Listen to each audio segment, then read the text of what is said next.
Good evening. I'm Anthony Hall, Councilman for 6th La Grange. Giving you a brief summary of our last town council meeting. I feel like it's important that we do our best to share as much information as possible with the citizens of La Grange. Let me pull up the agenda right quick.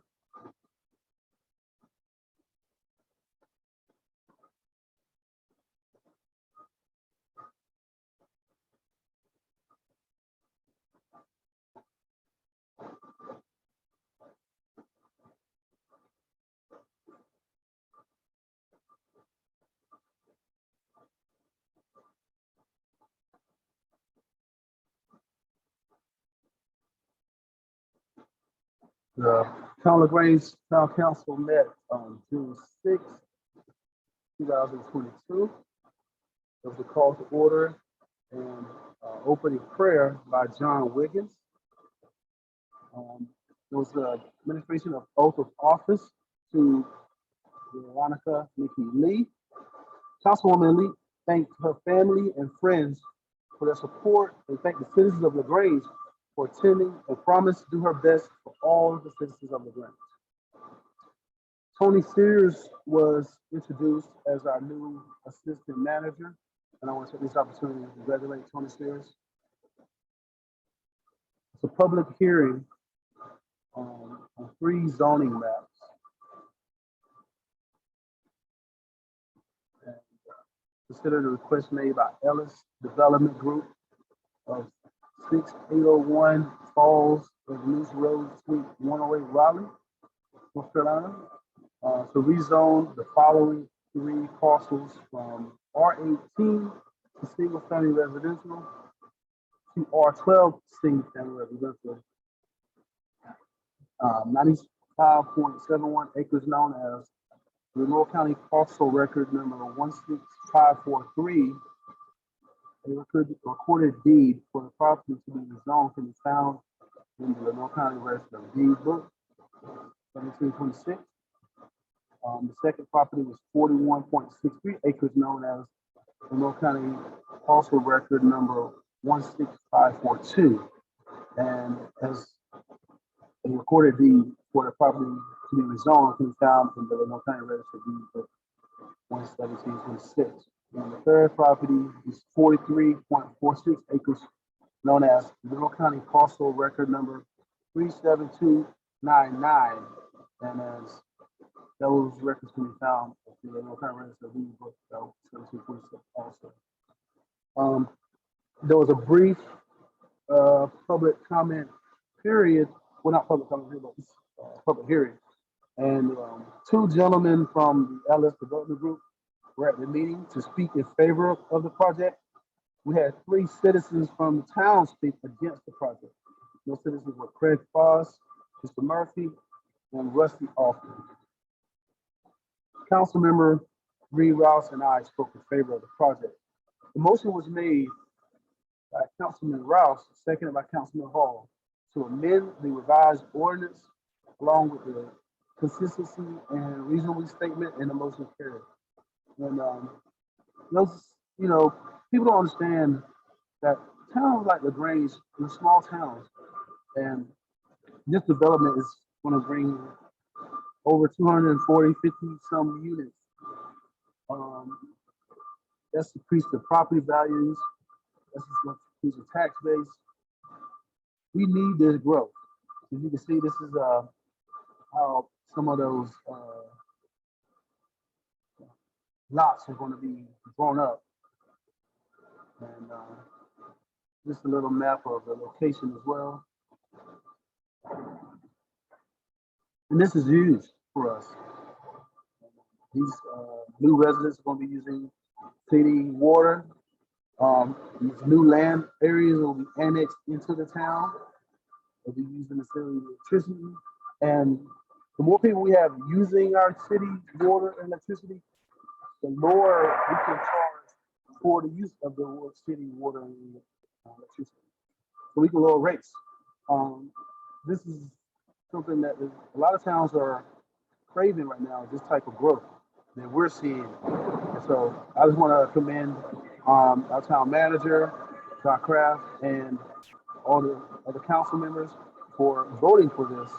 And this is something that we definitely need.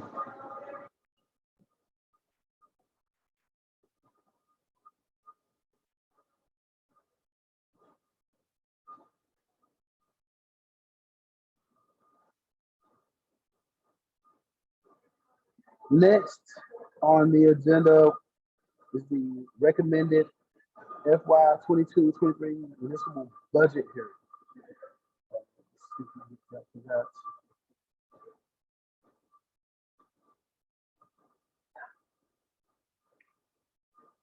Pastor John Wiggins spoke requesting monetary assistance for community events. Proposed events are the Harvest Spot Festival, Garden Spot Fall Expo, and the Christmas in La Grange event. No action was taken on by the council uh, in regard to that request, and I feel like we should have done something. John Wiggins is a very respected member of our community, and you know, I feel like the town should definitely support all these events that's going on in our community because the town needs it. The public hearing was closed in regards to the municipal budget. The town manager, John Kraft, gave us a brief summary of the budget highlights. And I'm just going to talk about briefly some of the key things. Number one, we did not raise utility rates, we didn't raise water rates, we didn't raise tax rates, we didn't raise any rates. And that's a testament to our town manager and the work he's done. And it's also a testament to the policies that we set in place. The growth that we're seeing is allowing us to keep the rates where they are. And that's huge for us. The budget includes 24 million in capital and special project funds. Now, we talk about capital. We got the water system capital project. That's 4.7 million. We have the wastewater collection system and wastewater treatment plant optimization. That's 16 million. We have the electric system project. That's 3.7 million. The total operating budget is $7.1 million. So those capital projects are not a part of the operating budget. And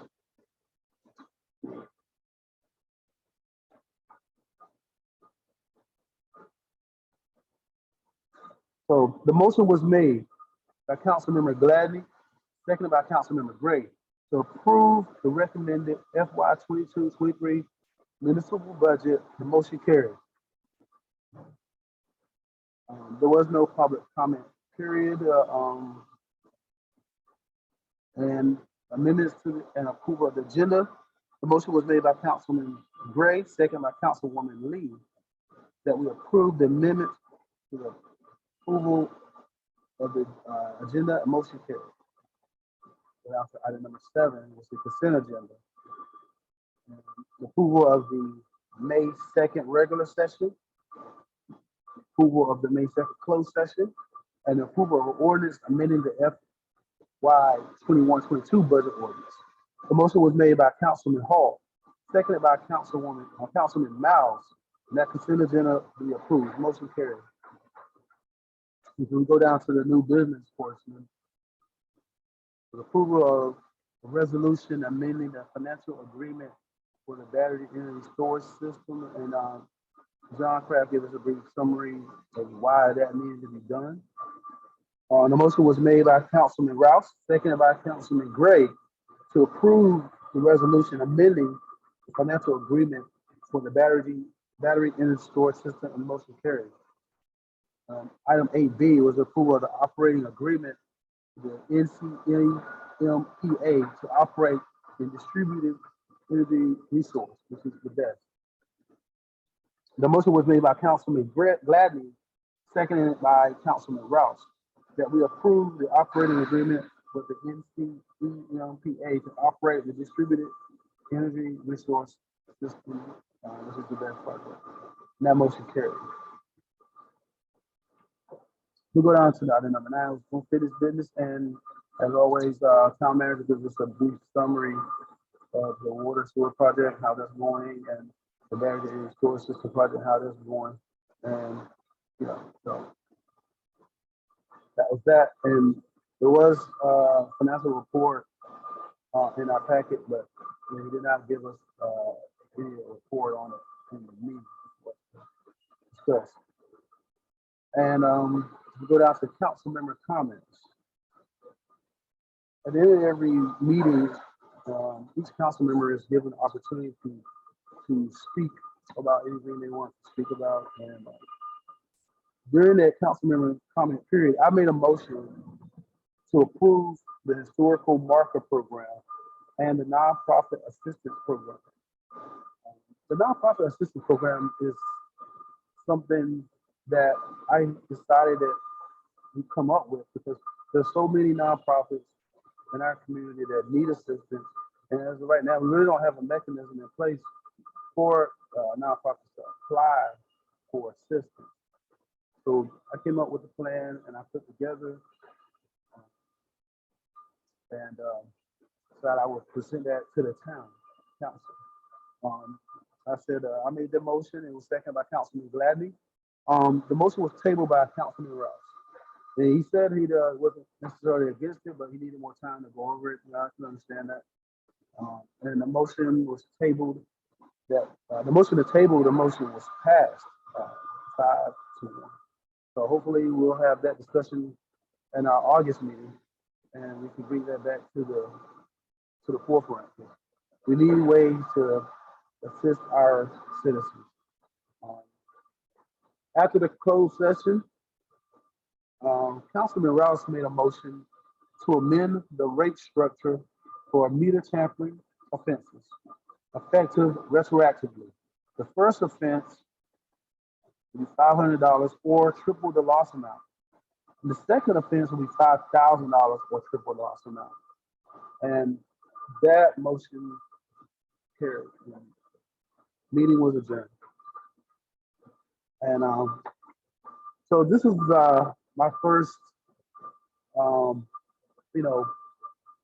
meeting to pass the budget. So, this is kind of a milestone moment for me as a new councilman, having to go through this process and go over the budget and look at the projects and look at the things that we can do. And there's so many, ways we can go about this as a town. And the project, like I said, I came up with the nonprofit assistance program to help local nonprofits. I came up with the historical marker program because I want to recognize the citizens, the people that helped make this town what it was. So I feel like it's important that each and every one of us bring something to the table, come up with some suggestions, come up with some ideas, come up with some programs, come up with some plans, and present it. And put it up for vote. If it passes, it passes. If it don't, it don't. But at least we can say we tried. And I can say 100% I tried my best, and I didn't get those passed this time around. But hopefully, like I said, we'll have them up next meeting, and we can have a thorough discussion, debate, conversation about what's the best ways to move our town forward. So I want to thank everyone who's taking the opportunity to listen to me today. And see you guys we'll see our next meeting is in August. So that'll be the next time I do another video. Y'all take care.